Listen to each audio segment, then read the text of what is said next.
What is Tesla's biggest challenge for future growth, and how will they overcome it? I'm Jonathan Stewart, and welcome to Cleanerwatt.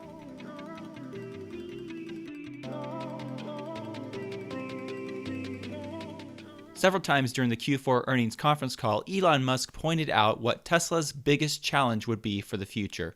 Tesla's biggest challenge is not demand, it's not short sellers, it's not capital, and it's not production. Here's Elon Musk talking about Tesla's biggest challenge in the future.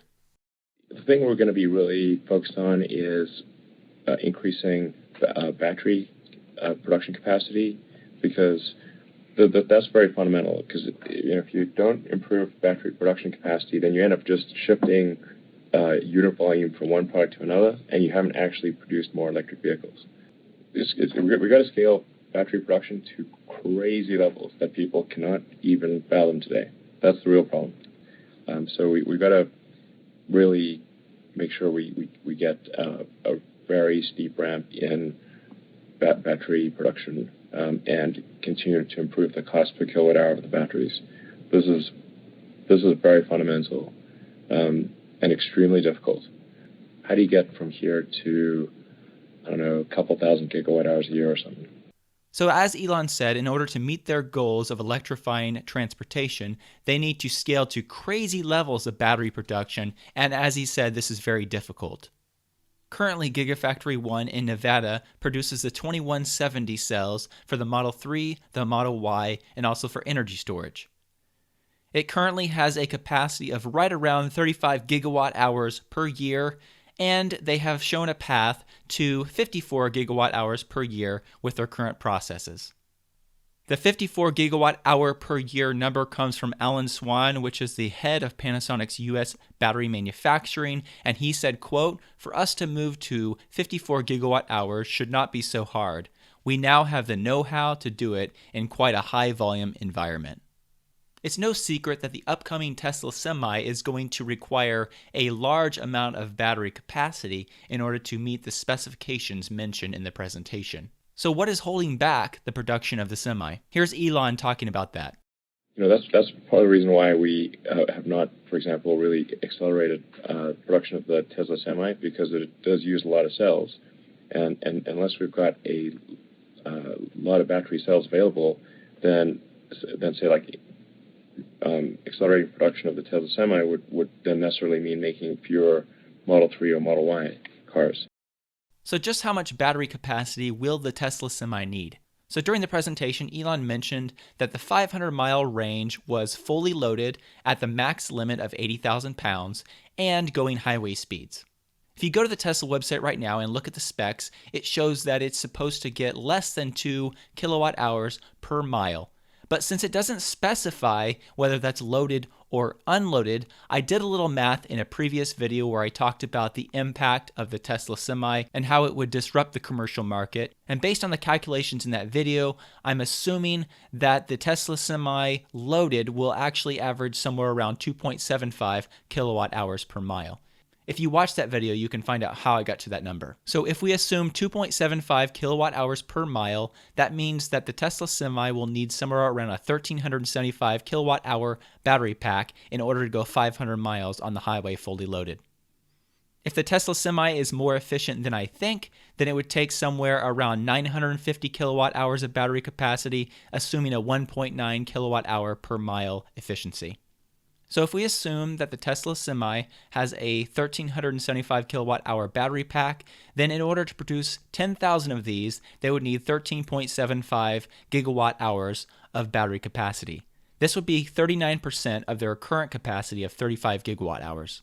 At 25,000 units, it would take close to 35 gigawatt hours, which would be right around 100% of their current capacity. And if they produced 50,000 of these, it would take almost 70 gigawatt hours, which would be nearly 200% of their current capacity. It becomes obvious very quickly that Tesla needs to ramp up battery production in order to actually produce very many of the semis. So when Elon was talking about ramping up battery production, he mentioned that yes, they could manufacture the Semi right now, but they would have to manufacture less Model 3s and less Model Ys because they would not have the battery capacity to do so. And I wanted to take just a moment and look at the actual revenue flow from selling either one semi or selling the equivalent of Model 3s or Model Ys. So for instance, if the Tesla Semi does require 1,375 kilowatt hours of capacity and they sell the Founders Series for $200,000, that 1,375 kilowatt hours of battery capacity produces $200,000 of revenue. What would be the financial impact right now if Tesla decided to produce less Model 3s and less Model Ys so they could produce the Semi?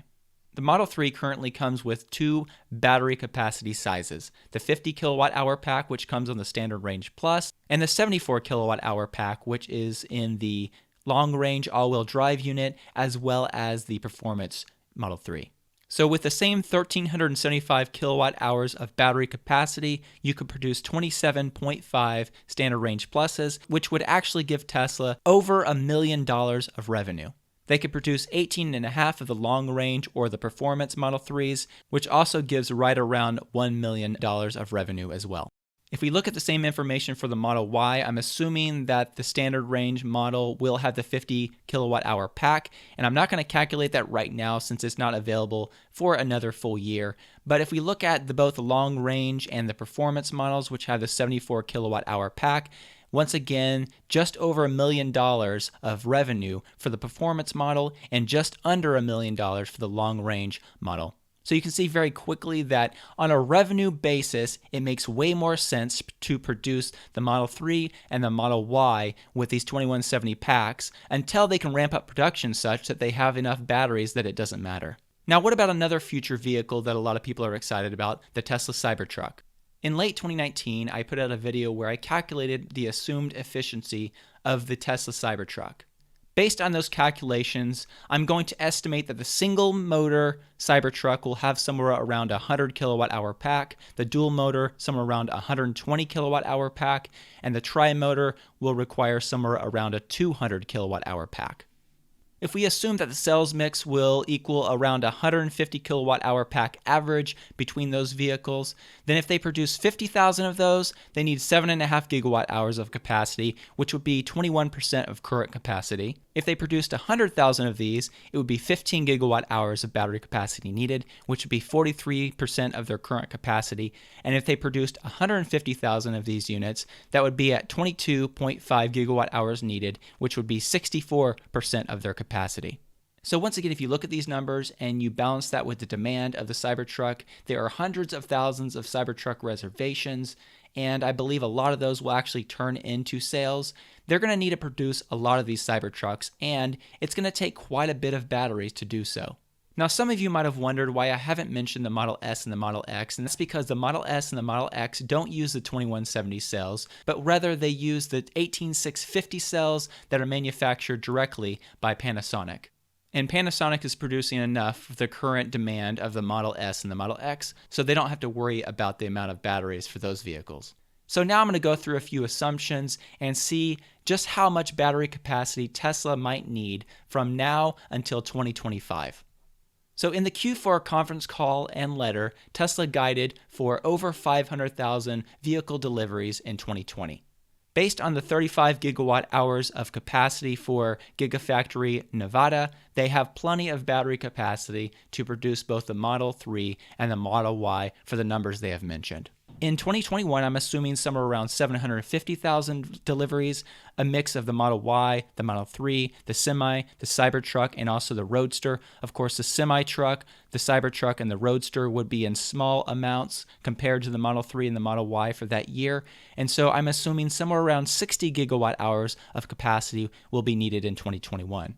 In 2022, I'm assuming they will deliver somewhere around 1 million vehicles, which would require 120 gigawatt hours of capacity with the same product mix, but I'm assuming that the production numbers for those units would actually grow.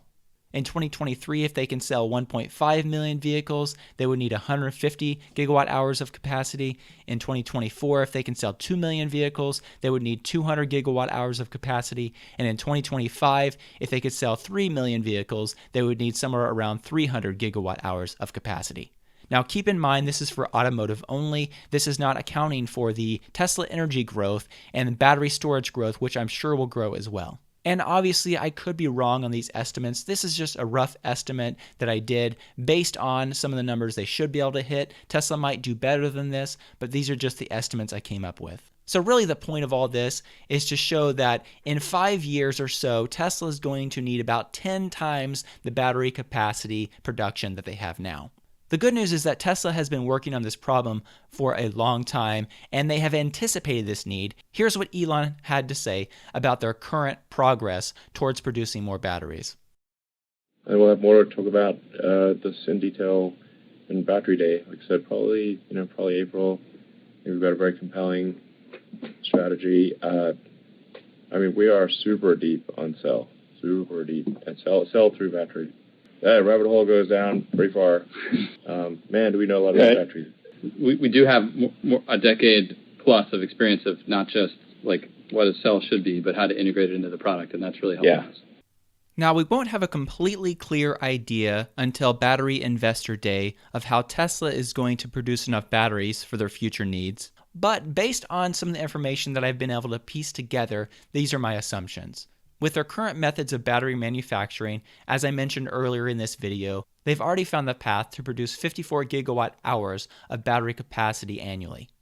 I believe once they are able to implement the Maxwell Technologies dry electrode technologies, they should be able to get the factory to over 100 gigawatt hours per year based on the manufacturing time savings and the fact that it requires less space to manufacture these batteries with the dry electrodes as well.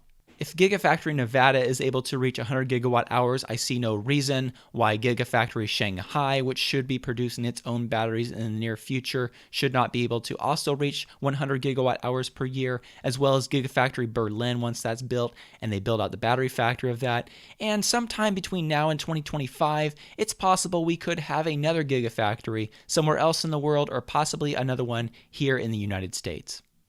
So even just with 3 gigafactories producing 100 gigawatt hours of capacity per year, that would be right around the number that they need for that period of time. So in conclusion, Elon Musk mentioned that the Battery Investor Day should be sometime in April of this year, 2020. There will be a lot of exciting revelations, I'm sure, during that Battery Investor Day, and we'll find out more about Tesla's path to producing enough batteries for their future needs.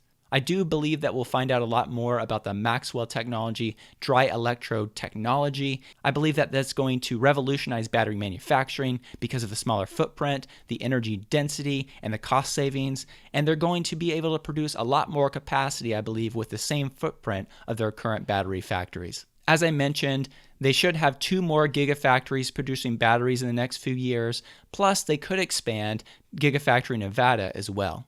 Tesla is very focused and they are very deep into battery technology. They have more insight, more talent than any other battery manufacturer that I'm aware of, and I believe they are up to the challenge that is put before them. I believe Tesla has a clear path for success. Thank you so much for watching this video. I hope you learned a lot and I hope you enjoyed it as well. If you did enjoy the video, please consider clicking the like button so that other people can find the video as well.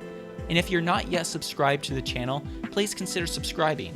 And if you do subscribe, if you click the bell icon, you'll be notified when new videos are published. Thank you so much.